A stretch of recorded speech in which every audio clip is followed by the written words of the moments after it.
Olá, boa noite. Está no ar o Aparecida Debate, nosso espaço semanal aqui na TV de Nossa Senhora para que você se informe e também forme a sua opinião. Bem, foi em meio ao Carnaval, período tão popular pela alegria do povo, que a tristeza tomou conta do noticiário. As fortes chuvas que atingiram o litoral de São Paulo na madrugada do dia 19 provocou estragos em várias cidades. Em São Sebastião, no litoral norte, mais de 60 pessoas perderam a vida. Centenas perderam suas casas e ficaram desabrigadas ou desalojadas. Porém, infelizmente, essa pauta não é inédita. Diversas ocorrências assim foram registradas nos últimos anos.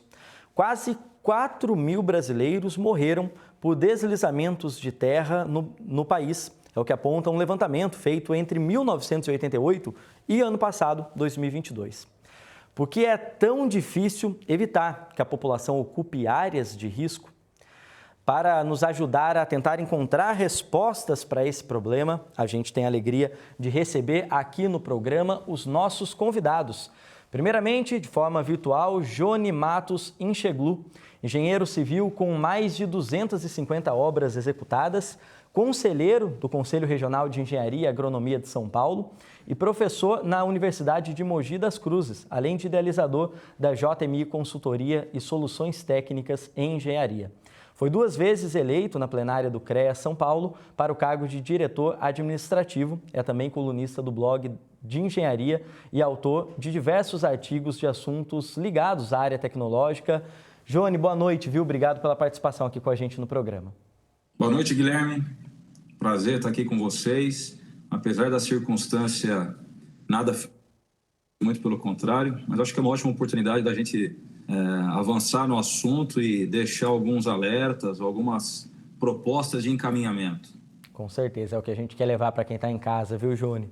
E também agradeço aqui a presença de forma presencial do Carlos Eugênio Monteclaro César Júnior.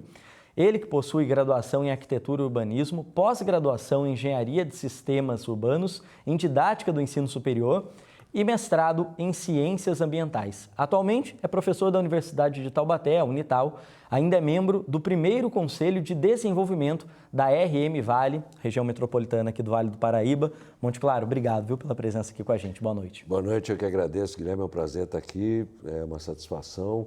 Meus cumprimentos a todos os profissionais da casa, ao nosso colega Johnny, e em especial às pessoas que poderão nos escutar aqui. E como o colega falou, apesar de toda a tragédia, espero também que a gente possa colaborar. Com certeza, é o que a gente espera, né, no Aparecida Debate, sempre trazendo essas temáticas que estão presentes no dia a dia das pessoas e, claro, no noticiário não tinha como ser diferente. Então, nesse mês, a gente não falar desse assunto que tomou conta das redes sociais, dos veículos de imprensa, naturalmente aqui da TV Aparecida também, que fez diversas coberturas em loco lá com a comunidade de São Sebastião. Agora a gente precisa partir no início desse programa, ajudando a você que está em casa, me ajudando também, a compreender o que é considerado uma área de risco. E acho que essa é a primeira pergunta que eu preciso trazer para os amigos convidados aqui. Johnny, se você puder começar para a gente, como é que a gente ilustra para quem está em casa, explica o que é considerado uma área de risco quando a gente fala de habitação? Na realidade, essas áreas de risco são aquelas consideradas impróprias, né, para o assentamento humano, né, seja por questões de cunho aí, naturais, riscos naturais, ou aquelas também aí, potencializadas por ação antrópica, ação do ser humano, né? Então, áreas sujeitas aí a deslizamentos, incêndios, com alta declividade, sujeitas à inundação. Então, todas essas áreas que, até mesmo visualmente, né, você já se sinta ameaçado de estar ali, né, mesmo que por pouco tempo, são consideradas áreas de risco e áreas que podem ensejar aí, acidentes como esses que nós vimos aí no final de semana fatídico aí do Carnaval. Monteclaro, parece que a gente tem ouvido falar com mais frequência nesse termo, né, ao longo das últimas décadas, dos últimos anos. Isso é real mesmo? Quer dizer, a gente está cada vez expondo ou vendo mais pessoas expostas a áreas assim? De certa forma, sim. Vamos entender que o ser humano ele é o transformador da paisagem. O ser humano vai se adaptar ao ambiente e, em determinados momentos, o ambiente vai ser transformado para que o ser humano possa habitá-lo. Com relação às áreas de risco, é fundamental que sejam mapeadas. Então, você tem um histórico, né, no caso de deslizamentos, desmoronamentos, alagamentos principalmente, e eu incluiria também, do ponto de vista social, a questão de área de risco de transmissão de endemias, de doenças. É o caso específico lá de São Sebastião, porque como as águas estão altamente contaminadas, você tem um quadro endêmico significativo. Então, não deixa de ser também, do ponto de vista da saúde, uma área de risco. Mas o que é fundamental é que elas sejam mapeadas, para que todas as pessoas saibam. E também eu diria, não é apenas o mapeamento do ponto de vista técnico. As pessoas têm que saber o que isso significa. Você tem que chegar, por exemplo, lá para a Dona Maria, que não entende, né, o linguajar técnico, que é muito usual da nossa área, né? Mas aquelas pessoas não entendem esse linguajar. Então, você tem que explicar, porque se você tiver que deslocar essas pessoas dessa região, o que é muito difícil, porque a pessoa está presa, é até uma questão de cultura, eu nasci aqui, minha avó nasceu aqui, minha família, enfim. Você tem que fazer todo um trabalho psicológico, fundamentalmente, e o que é mais importante, você tem que, com o mapeamento, mostrar para essas pessoas, elas têm que entender que elas estão ali, não é apenas você fazer o discurso. Então, tem que ter um canal de comunicação significativo e, obviamente, políticas públicas, porque não é apenas remover essa população. Você tem que dar uma solução para isso também. E é importante a gente trazer essa temática, né, Johnny? Quando a gente ouve as pessoas nas reportagens que a gente tem feito, quando a gente tem o retorno do pessoal que está nos acompanhando em casa, por vezes a gente ouve essa ideia, né, nas redes sociais também, de que isso tem acontecido mais ultimamente. Quando a gente fala de deslizamento de terra, de áreas onde choveu, onde teve um volume muito grande de chuva, Johnny, isso apenas tem acontecido mais ultimamente ou também há um problema na habitação, então, do ser humano estar em áreas onde talvez ele não deveria estar? Pegando carona no que o Monte Claro comentou, essa questão social é bastante importante e uma prática que o Brasil tem que avançar é na questão do treinamento da população no caso de um acidente desse. Porque por mais que haverá agora muitos esforços dos mais diversos órgãos para mitigar fatos como esse, você ainda vai ter pessoas morando em locais com certo risco, né? Esperemos que menos risco daqui para frente. E aí essas pessoas têm que ter um treinamento mínimo para poder se movimentar no caso, na iminência de um colapso desse tipo. Nos mesmos modos que o Japão, que é um país suscetível aí a terremotos, a população lá recebe um treinamento. Olha, quando soar a sirene, vocês têm que ir para tal lugar. O deslocamento é assim, o deslocamento é assado. Aqui no Brasil a gente tem isso no caso dos AVCBs, né, dos autos de vistoria do Corpo de Bombeiro, que precisa de uma brigada de incêndio justamente treinada para dar vazão para o pessoal sair do prédio no caso de uma situação de risco, de incêndio e tal.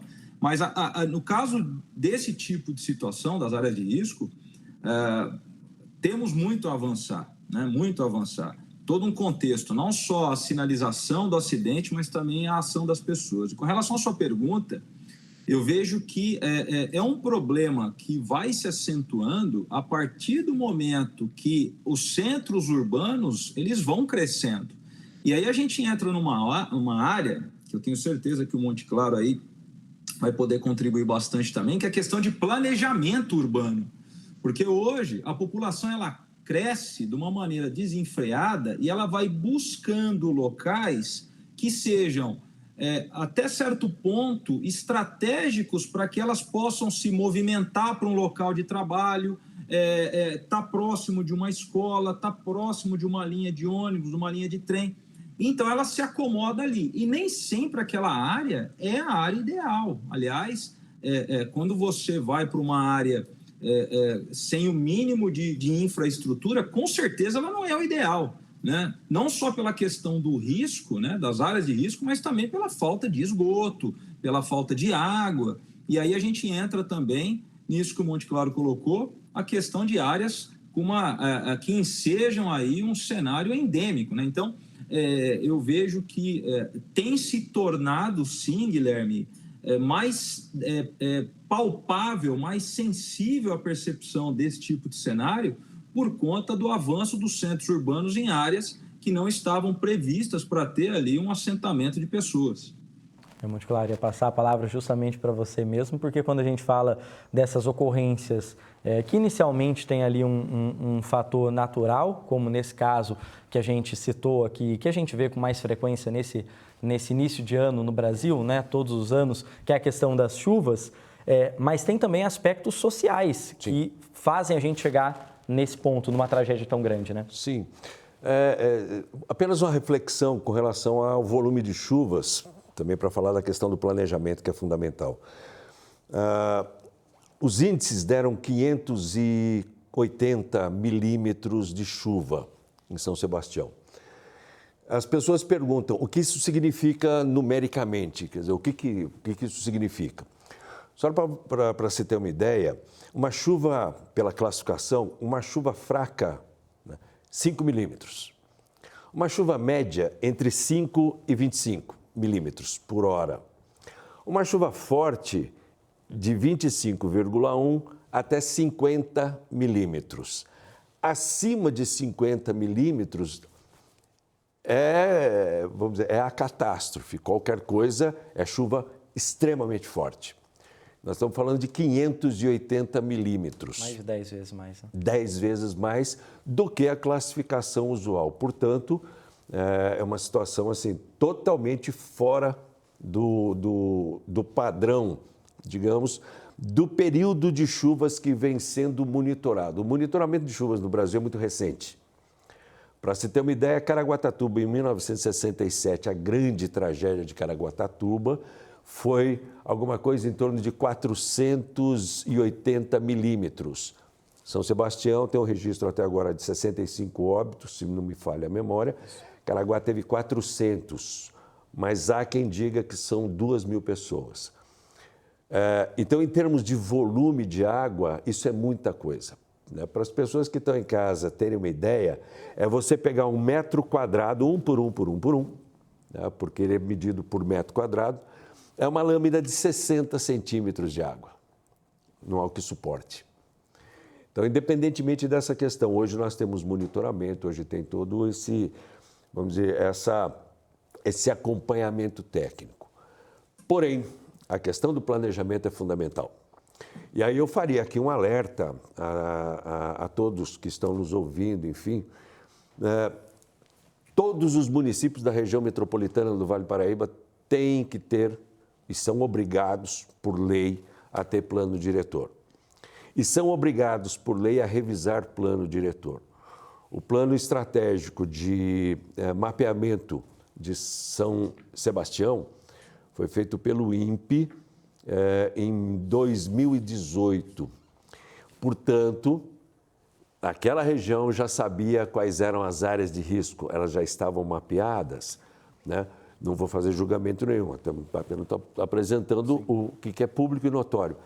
Portanto, se foram mapeadas, o planejamento estratégico das cidades deve levar em consideração essa variável. Ou seja, e aí é uma questão cultural brasileira. O Brasil, lamentavelmente, não tem uma cultura de planejamento. O Brasil, lamentavelmente, em algumas circunstâncias, a catástrofe acontece para depois se tomar uma providência. Isso é um erro estratégico, isso é um erro cultural. E você tem também um outro problema.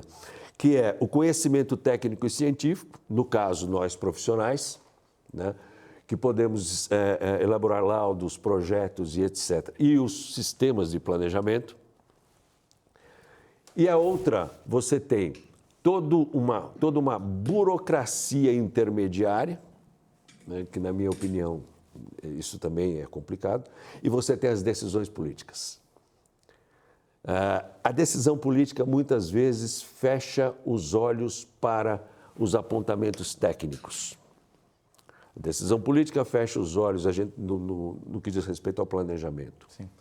Nos dá a impressão que as secretarias de planejamento de muitas cidades aqui da nossa região, e por que não dizer do Brasil, são apenas figurativas, só para dizer que tem lá no organograma, são de aprovação de projeto, de residências, enfim. Eu sou professor de planejamento urbano da universidade e a gente discute isso muito com os alunos. O planejamento, né, estratégico, ele vai apontar tecnicamente, você faz um diagnóstico, qual que é a questão, e ele vai apontar a solução, ou vai dar as diretrizes. A partir das diretrizes, vai estabelecer os projetos. Isso quer dizer o quê? Que, primeiro, como eu disse, tem que ser de uma leitura muito fácil para a população. Os planos de planejamentos, via de regra, os planos diretores das nossas cidades, eles são de difícil compreensão da população. Então, fica muito fácil para o prefeito pegar um plano desse e colocar, né, na prateleira. O Ministério Público da Vida vem, o promotor pergunta, o senhor tem plano diretor? Ele vai tirar aqui da prateleira, vai dizer, tenho, está aqui. Como uma mero cumprimento formal. Agora, o senhor aplica, né? Porque projetos as cidades até têm, né? Mas a estrutura de planejamento, porque o planejamento pressupõe ações de curto, médio e longo prazo. E, fundamentalmente, recurso. E, muitas vezes, deslocamento de pessoas de área de risco, construção de novas habitações, quer dizer, o mapeamento de áreas de ocupação, enfim, isso não é só talento técnico e científico, isso requer recurso, disponibilidade física, porque não é só vontade, você precisa saber se você tem lugar para fazer. E apenas um outro detalhe, acredito que o Johnny também concorda com a gente, há uma questão social que é muito interessante.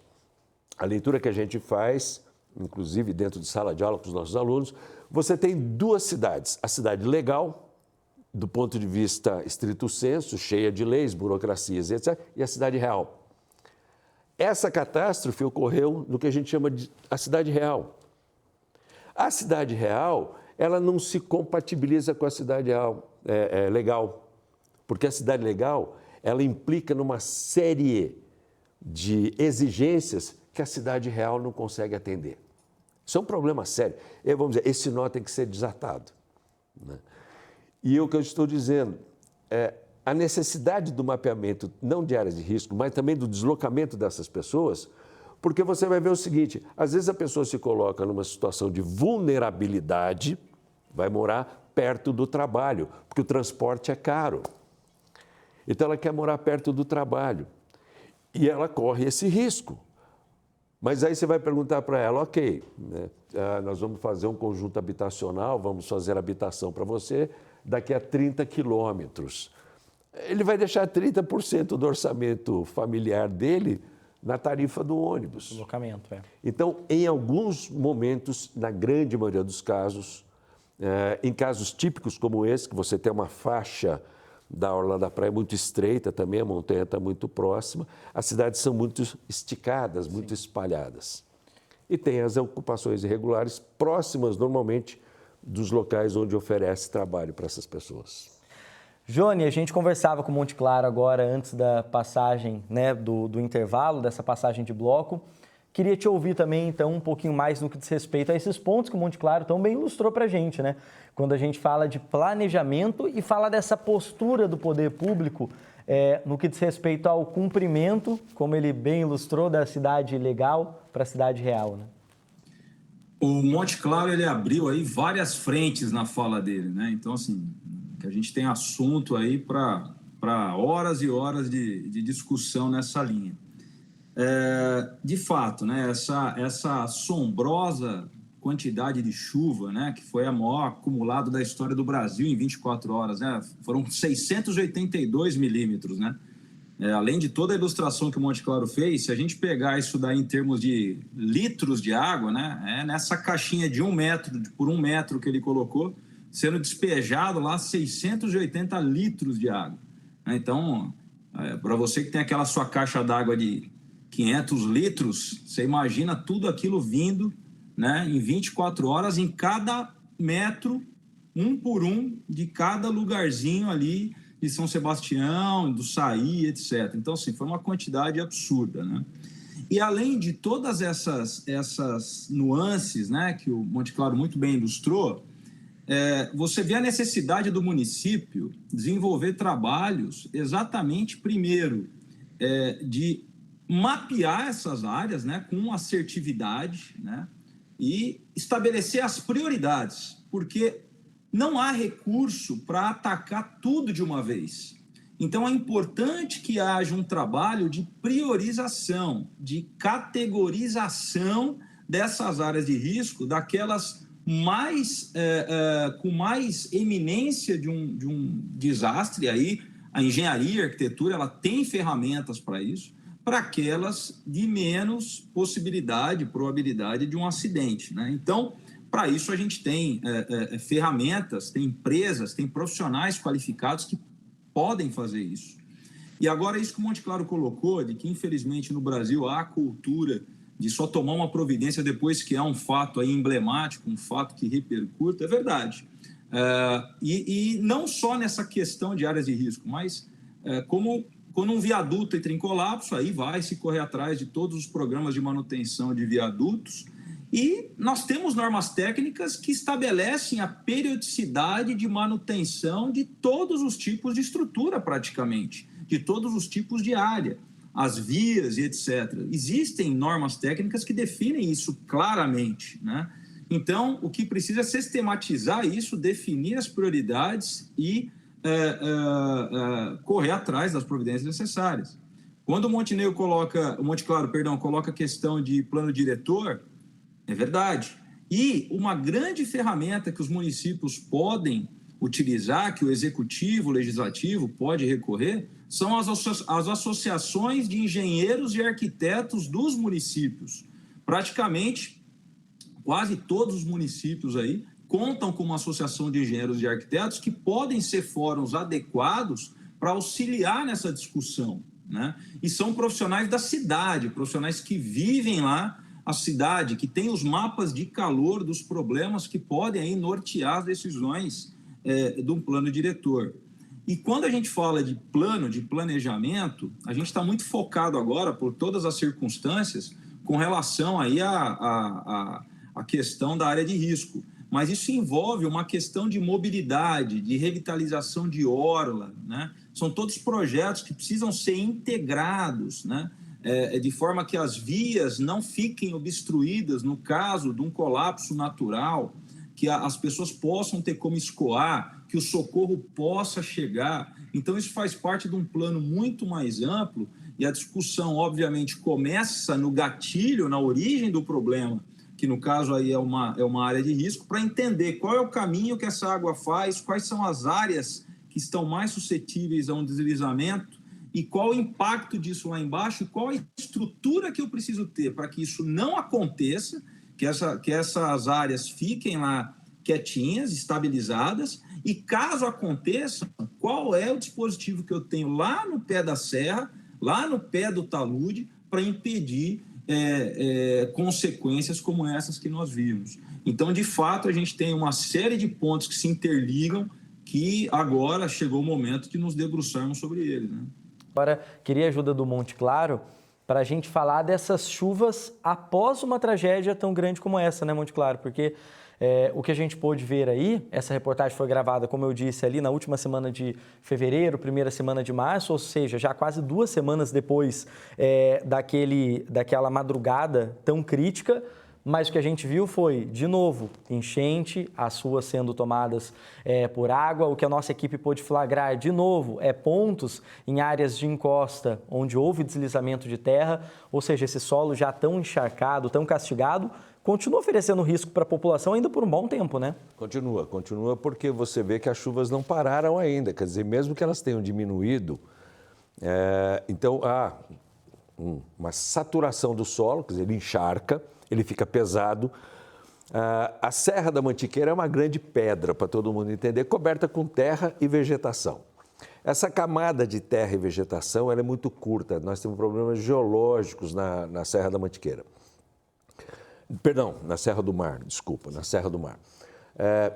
Para se ter uma ideia, a rodovia dos Tamoios, recém-inaugurada, com altíssima tecnologia, você tem túnel de 7 quilômetros, cortando por dentro da serra e etc. A rodovia dos Tamoios, quando a previsão é de 100 milímetros de chuva, ela é interditada, porque o risco de escorregamento é muito grande. Então, ela é interditada. Vai vendo? Mais de 500 milímetros de chuva em São Sebastião. Outra questão interessante, até quando o Johnny fez a colocação e me recordei, a rodovia que corta São Sebastião, Caraguá, Ubatuba, ou seja, é uma única rodovia que vira uma avenida dentro das cidades, né? Primeiro que o traçado dela é muito antigo. Você tem cortes em determinados setores que são verdadeiras paredes. Então, ela tem, primeiro, um problema sério de traçado. Segundo, ela já está mais do que saturada, porque o volume de veículos é significativo. O terceiro, que em época de feriado e etc., vamos dizer, você pega uma cidade como Ubatuba, por exemplo, São Sebastião, 500 mil pessoas vão para aquela cidade. Ela não suporta, mas não tem como você proibir também. Enfim, portanto, o traçado das rodovias já é um traçado antigo. A forma como foi feito ou foram feitos os cortes já está mais do que superado. Essas rodovias não têm taludes de sustentação. Então, é você e o morro, para falar o português bem claro, né? E aquela vegetação toda, que num primeiro momento ela pode parecer romântica, bonita, estou em contato com a natureza, mas dois palitos para ela cair na sua cabeça, né? E uma outra questão, que também, se vocês me permitem, muito breve de se dizer, por que o período de chuvas é muito grande no litoral? Exatamente por isso. A Serra do Mar tem uma altura significativa, as nuvens não conseguem, ela faz uma muralha, não consegue ultrapassar. E você tem a chuva frequente da serra, que é típica dela, né? Então você tem um volume de chuva significativo. O que aconteceu agora foi um fenômeno da natureza, por conta do volume, que a chuva passou e voltou. Então, isso também aconteceu. A pergunta é, vai acontecer de novo? Não vou dizer que eu tenho bola de cristal, mas pode acontecer de novo? Pode, porque elas são recorrentes. Então, você tem uma média entre 20 anos, 30 anos, que pode ser que venham chuvas significativas. Ou seja, na pior das hipóteses, né, as cidades têm que se preparar, no mínimo, para daqui a 10, 20 anos, porque a tendência é que as chuvas sejam mais agravantes. Estamos de volta com a Aparecida Debate, hoje falando sobre áreas de risco. Isso porque no meio do carnaval, período tão popular pela alegria do povo, a tristeza tomou conta do noticiário. As fortes chuvas que atingiram o litoral de São Paulo na madrugada do dia 19 provocou estragos em várias cidades. Porém, infelizmente, essa pauta não é inédita, viu? Diversas ocorrências assim foram registradas nos últimos anos.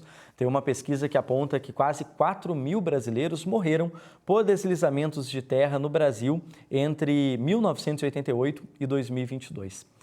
Para a gente continuar falando sobre esse tema, estou aqui com os nossos convidados. E, Johnny, como a gente falava no bloco anterior sobre essa questão específica do litoral de São Paulo, ainda mais especificamente o litoral norte, né? Algumas medidas passaram a ser tomadas a partir dessa ocorrência, né? Você está aqui conosco representando também o CREA São Paulo e houve um termo de cooperação, um acordo do governo estadual com o CREA, é isso? Para desenvolver esses trabalhos agora naquela região? Isso. Logo no início da semana, o presidente do CREA São Paulo, o presidente Vinícius Marques Marinelli, junto com o secretário de Estado, Marcelo Branco, eles se propuseram estabelecer um termo de cooperação técnica entre o governo do Estado e o CREA São Paulo para apoio, para assessoria, para discussão sobre quais medidas dentro da área de engenharia, de agronomia, de geociências podem ser tomadas, no caso específico aí das contenções, dos estudos necessários aí para a gente mitigar esses efeitos das áreas de risco. Então, além de toda essa postura proativa do governador Tarcísio de Freitas, também houve essa conexão do secretário Marcelo Branco com o presidente Vinícius, para que o CREA São Paulo possa, aí, por meio de todo o seu corpo técnico, né, se debruçar sobre a questão e ajudar o Estado a encontrar caminhos aí nesse cenário extremamente complicado. No que a gente fala, né, Monte Claro, em políticas agora a partir da tragédia, você disse muito bem, né? Uma cultura quase brasileira de após problemas a gente começar a procurar soluções, mas é necessário nesse momento, então, já que já aconteceu, a gente procurar soluções efetivas, né? E o próprio governador do estado, Tarcísio de Freitas, quando falou daquelas SMS, né, que a gente fala tanto, inclusive, nos meios de comunicação, que alertam a população, que são emitidas pela Defesa Civil, acabaram se mostrando não tão efetivos nesse alcance, né? O governador disse que cerca de 30 mil pessoas no litoral, por exemplo, receberam essa SMS e, mesmo assim, poucas pessoas reagiram a partir daquele aviso, né? Precisa se procurar, então, outras medidas mais efetivas, né? Para que as pessoas realmente acolham aquele alerta, para que elas realmente entendam a dimensão daquilo que está por vir? Até lembrar uma coisa para o colega Johnny também. O governador, no pacto feito junto ao CREA, parabéns, mas lembrar que o vice-governador é de São José dos Campos. Ele é daqui da nossa região. Então, assim, é uma bela oportunidade, né, para cobrar também o vice-governador, porque ele está próximo da gente, ele tem todo o conhecimento da região. Com relação a essa questão da pergunta, eu vejo o seguinte, eu sempre insisto, né, que o planejamento é fundamental. Quando o governo dispara, ou a Defesa Civil dispara os SMS, né, parece propaganda que você recebe no YouTube entre uma coisa e outra. Você não dá tanta impressão ou você não dá tanto valor porque ela não te desperta absolutamente emoção nenhuma. Sim. Eu diria o seguinte, essa mensagem tem que ser mais agressiva. Ela tem que vir, talvez, com fundo verde, se for a coisa mais ou menos, se for uma chuva muito violenta, ela tem que ser mais agressiva. E também não é só, olha, eu mandei SMS. Quer dizer, eu estou sentado aqui, mandei a mensagem para você, a minha parte eu fiz. Também não é assim que funciona. Você tem que ter dispositivos de alerta nas cidades também. Então, como a gente falou, lamentavelmente com essa tragédia, né, as pessoas vão tomar decisões e atitudes. Isto é falta de planejamento. Porque se planejamento houvesse, muito certamente, né, o impacto seria menor. Poderia ocorrer, evidentemente, nós estamos falando com uma ação da natureza, sim, mas seria menor. Como você não tem um planejamento, né, o que você vai dar de resposta, por exemplo, para essa senhora que estava no vídeo limpando a casa dela? Que tipo de resposta? Ela quer saber o seguinte, e agora? Perdi tudo. Essas pessoas não querem discurso, essas pessoas querem ações práticas. Mais uma vez, o CREA, os engenheiros, os arquitetos, ou seja, toda a comunidade científica pode contribuir, as universidades podem contribuir com conhecimento. Porque nesta hora, o que, vamos dizer, vai fazer a diferença é o conhecimento científico, é o conhecimento técnico, não é o achismo. Eu acho, não. E mais uma vez eu insisto, os planos, por mais rigorosos que sejam, por mais que a verborréia dos planos seja porque tem que ser, a questão técnica. Mas você tem que ter uma cartilha explicativa para essas pessoas, para elas entenderem, né, que há necessidade de desocupar estas áreas, mas não é só desocupar, como eu falei, você tem que ter política pública. Porque a pessoa vai dizer assim, eu vou morar onde? Se eu não morar perto do meu trabalho, porque a academia e a melhor bibliografia que nós usamos em sala de aula para os nossos alunos, em planejamento urbano, dá conta da cidade com baixa mobilidade. Você tem deslocamentos a pé, no limite de bicicleta. Então, isso, quando a gente coloca em sala de aula para formar os futuros profissionais, nós queremos que isso se torne uma realidade. Mas eu disse, aí vem uma decisão política, porque determinados responsáveis por decisões, eles vão desapropriar uma terra que é mais barata, a terra mais barata está mais longe, é mais distante, e vão construir em quantidade, não em qualidade. Então, vamos dizer, isso é um paradigma, né? É o grande desafio que deve ser discutido.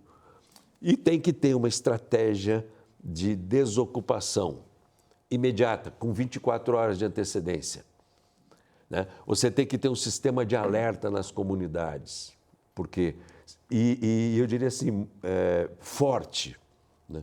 O SMS provou que não é uma ferramenta eficiente. Aproveitando que a gente está falando dessa maneira de alertar as pessoas, Johnny, também queria que você trouxesse uma reflexão para outros casos, outros problemas que eventualmente ameacem a população brasileira em outras regiões, né? Quando a gente fala de áreas de risco, algumas são historicamente um problema de uma ocupação desenfreada, uma habitação num lugar, muitas vezes até de maneira irregular, vem de um problema social, como a gente abordou aqui. Agora, áreas de risco em geral, a gente imagina que também tem um dinamismo, né? Quer dizer, uma área que hoje pareça segura, que está legal para habitação, de acordo com uma intervenção da natureza ou do próprio ser humano a partir de uma construção, aquelas casas podem ter problemas, né? Nesse caso, como é que você nos indica, Johnny, a orientar quem está em casa? Quais são os sinais de alerta de que a região onde eu moro pode não estar mais segura para a minha habitação? Quem eu aciono a partir daí? Sem dúvida, não só em épocas de chuva, né, como essas que a gente está vivendo atualmente, mas de uma maneira geral, porque o próprio ser humano pode fazer algum tipo de obra que tenha um rebaixamento de lençol freático, que tenha alguma mudança na categoria do solo, e aí você pode ter alguns efeitos aí como consequência disso. Então, aquela população, por exemplo, que mora ou fica próxima a locais de encosta, verificar se as árvores, por exemplo, de um dia para o outro começaram a ficar um pouco mais tortas, começaram a ficar um pouco mais inclinadas, se teve alguma mudança ali no perfil do talude, do morro, se abriu alguma fenda. Geralmente, quando você tem aquelas árvores mais altas, que geralmente são retinhas, e você começa a ver que elas estão se movimentando, você pode estar enfrentando aí um descolamento, uma movimentação de um talude, né? Então, sempre que você vê alguma coisa diferente daquilo que geralmente você passa lá e não vê, ou você está vivendo lá e não vê, é sempre necessário chamar a Defesa Civil, se chamar a Defesa Civil tiver algum problema, chama aí o CREA, chama o CAL, chama os conselhos aí da área para que a gente possa aí conectar as autoridades para que, se for um caso aí de risco iminente, que a gente possa tomar medida preventiva para não ocasionar aí um número de vítimas como a gente tem visto, né? Então, é importante, a gente conta muito com o auxílio da população nesse sentido, né? Não só com relação a áreas de risco, mas qualquer outro tipo de situação que envolva engenharia. Então, quando você vê uma obra sendo feita, não tem uma placa de um responsável técnico, ou você mora num prédio que está reformando o apartamento embaixo ou em cima do seu, e você pergunte para o seu síndico, escuta, quem é o engenheiro responsável, quem é o arquiteto responsável, né? E se você não tiver resposta, chame a prefeitura, chame a Defesa Civil, chame o CREA, chame o CAL, né? Porque aí você pode estar inserido num cenário de risco. Então é importante a população estar atenta a isso. E a sua ajuda também, Monte Claro, para a gente levar esse tipo de orientação para quem nos assiste. Como você disse muito bem, uma dúvida que fica quando a população é informada desse risco é aquela: para onde eu vou? Entra em todo aquele problema social que a gente já abordou aqui no programa. Agora, claro, quando a gente vê cenários tão tristes como esse em São Sebastião, Petrópolis no ano passado, a região serrana do Rio de Janeiro há mais de uma década, é claro que a vida, o problema social, ele existe, a gente não pode ignorá-lo, mas a vida nesse primeiro momento, emergencialmente, precisa valer mais, as pessoas precisam cuidar da vida primeiramente. Como é que a gente pode orientar quem está em casa, então, a observar esses sinais e a cobrar políticas a partir desses problemas? Me permite acrescentar São Luís do Paraitinga, né? A tragédia de Brumadinho, ou seja, são áreas de altíssimo risco, no caso de Brumadinho, que rompeu a barragem, etc. Eu entendo que você tem que ter um plano de emergência, onde as associações de bairro, os representantes de associação de bairro são também elementos fundamentais, trazer a população para a responsabilidade. E fundamental, entrar nas salas de aula. Você tem que entrar no ensino fundamental, você tem que entrar lá embaixo. Porque a geração atual, digamos, é difícil você mudar hábitos, conceitos e filosofias, mas as novas gerações você consegue. Então, se você tem uma instrução pedagógica correta nas escolas, vamos dizer no ensino fundamental, a criança vai chegar para o pai, vai chegar para a mãe, então você sensibiliza a família a partir também das crianças, né? E você começa a criar a cultura do planejamento. Você pega o seguinte, pessoa que mora lá na cidade, ela conhece a cidade inteira, ela sabe o nome dos rios, ela conhece o nome dos bairros, e ainda mais hoje que a juventude, de forma geral, está afixada no celular, as pessoas andam de cabeça baixa na rua. Né? Você não vê mais aquela alegria do contato. Como é que vai? Não, as pessoas estão ali no celular, elas estão introspectas. Muito bem, se isso é uma ferramenta, vamos utilizar de forma correta. Então, há de ter campanhas, né, elucidativas, campanhas significativamente corretas, porque daí é o pessoal da área de comunicação que sabe como é que tem que ser feito, né, para sensibilizar as pessoas. Mas eu diria, fundamentalmente, essa grande revolução começa com a educação, com a escola. Então, na medida que você entra nas escolas, ensina para a juventude, reuniões de bairro, de comunidade, vai lá na igreja do bairro, no templo do bairro, seja lá onde for, a rádio local, a rádio da cidade, até você tem as rádios comunitárias, né? Eu entendo que isso é uma ação de responsabilidade. Resumo da ópera. É como se fosse a pergunta: vamos resolver o problema? Vamos. Então você tem que fazer isso, você tem que fazer isso, você tem que fazer isso, enfim.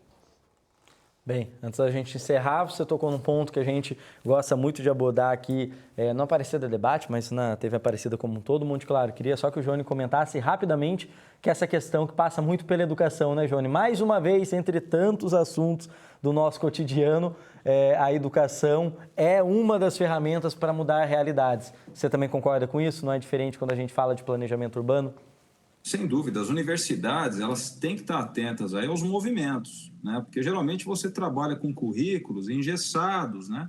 Que eles têm um perfil já pré-estabelecido há um certo tempo. Então é importante as universidades estarem atentas a esses movimentos, a essas necessidades e coloquem aí nos seus estudantes, né? no seu corpo discente, no seu corpo docente, atividades que possam trazê-los aí com ferramentas para enfrentar as novas demandas. Então, eu acho que o Monte Claro foi muito feliz quando tocou nesse assunto, e de fato é. Então, dentro do CREA São Paulo, a gente tem um esforço muito grande para se aproximar do estudante por meio de movimentos como o CREA Jovem, como o próprio CREA Capacita, que são palestras e cursos semanais que o CREA oferece para os seus profissionais registrados, para os estudantes, para a sociedade de uma maneira geral, porque é por meio da educação que a gente tem uma grande oportunidade aí de sensibilizar e de lançar mão de ferramentas para defrontar esses problemas que tanto nos afligem, como é o caso das áreas de risco. Deus queira que a gente consiga, Johnny, Monte Claro. Amém. A gente espera que a gente tenha conseguido levar com esse programa para você que está nos assistindo. Então, principalmente informação, quando a gente fala de áreas de risco, para que você saiba acompanhar na sua comunidade, na sua cidade, problemas que possam te afetar, mas principalmente para que você também não se sinta indiferente ao problema do outro. Então, a gente mostrou essa realidade em São Sebastião, tem falado tanto dela ao longo das últimas semanas, falamos de outras tragédias que aconteceram em outras regiões do país, em outros anos, mas que você não espere esse problema te afetar, que você se une, então, nessa corrente em busca de conscientização, em busca também de um maior equilíbrio das políticas públicas no que diz respeito à habitação, ao planejamento urbano, como a gente ouviu tão bem aqui dos nossos convidados, e também, claro, nessa nossa luta contra uma desigualdade social tão grande que leva as pessoas a se exporem a situações como essa. Assim, eu quero agradecer a participação dos nossos convidados do Aparecida Debate de hoje, viu? Agradeço ao Johnny Matos Incheglu, ele que é engenheiro civil com mais de 250 obras executadas, conselheiro do Conselho Regional de Engenharia e Agronomia de São Paulo, professor na Universidade de Mogi das Cruzes e idealizador da JMI Consultoria e Soluções Técnicas em Engenharia. Foi 2 vezes eleito na plenária do CREA São Paulo para o cargo de diretor administrativo, é colunista do blog da engenharia e autor de diversos artigos de assuntos ligados à área tecnológica. Johnny, boa noite, viu? Obrigado pela participação aqui com a gente. E também agradeço ao Carlos Eugênio Monte Claro César Júnior, ele que possui graduação em Arquitetura e Urbanismo, pós-graduação em Engenharia de Sistemas Urbanos, em Didática do Ensino Superior e mestrado em Ciências Ambientais. Atualmente é professor da Universidade de Taubaté, aqui na nossa região, a Unital, e ainda é membro do primeiro Conselho de Desenvolvimento da RM Vale, aqui na região do Vale do Paraíba. Monte Claro, obrigado, viu, pela participação com a gente. Até uma próxima. E se você aí de casa quiser rever esse programa ou até mesmo compartilhar com sua família ou com seus amigos, é só acessar o canal da TV Aparecida no YouTube, nesse link que está aparecendo aqui na tela.